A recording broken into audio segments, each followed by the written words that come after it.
So, getting into germinating these, get a couple of these out. And habaneros typically have kind of smaller seeds, so you can put 1 or 2 per package. There's a couple different ways that people like to germinate these. I prefer just to put them right into the cube. Some people prefer shot glass.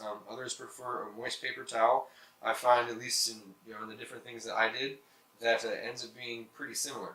And what you're going to want to do is actually, this is one of the few things I actually use that pre-cut hole for, is making sure that seed just drops point side down. You obviously can't really tell because they're incredibly small, but the point side you want ideally to go down, because when that seed pops open, the little taproot will be pointing almost directly down at that point, so it just goes straight down. It's a really easy transition for it. Obviously, nobody's perfect, and just to the best of your ability with that. This in here. You can always take like the end of a toothpick or something just to make sure it goes in there. A pair of tweezers works real well. Germinate enough seeds, eventually you'll be able to just feel it important. Also, I like to kind of, as I'm doing right now, is kind of pushing a little bit of the media over the seed just to kind of make it a little bit dark. That'll keep a little bit more humidity primed in that slot, and that'll hopefully get them to soak up some more water faster, so they'll germinate a little faster. So, just had to give it a little bit for our Jiffy plugs to soak. It does take a little bit extra for the Jiffy plugs. You definitely want to soak those for at least 30-40 minutes. They don't need to be submerged the entire time. As we have them here, they're pretty much completely filled up. We just put them in the tray with just a little extra go. They'll soak a good bit of that moisture up and finish compressing out. So once you're at this point, you pretty much have your seeds in here. You've conditioned. You've soaked your medium. The next step is obviously controlling the humidity. There's a couple ways you can do that. I prefer to use a heat mat. So under this we've got just a super starter heat mat. You can plug this in directly to the wall. It operates about 10-15 degrees above ambient.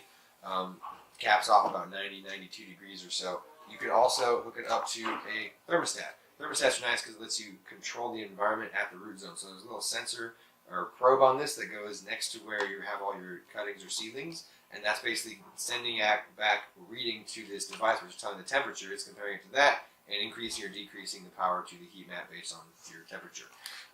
Really nice addition to it. Just gives you a little bit more control. You can use the heat mat just by itself, but adding this definitely gets you, like I said, a lot more control. Obviously, a dome is going to be important.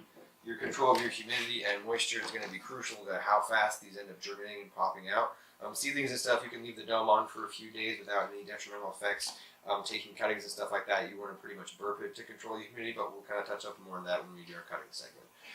Other than that, get this going, put the light up over it, get it germinating, and give it some time, it'll start to sprout.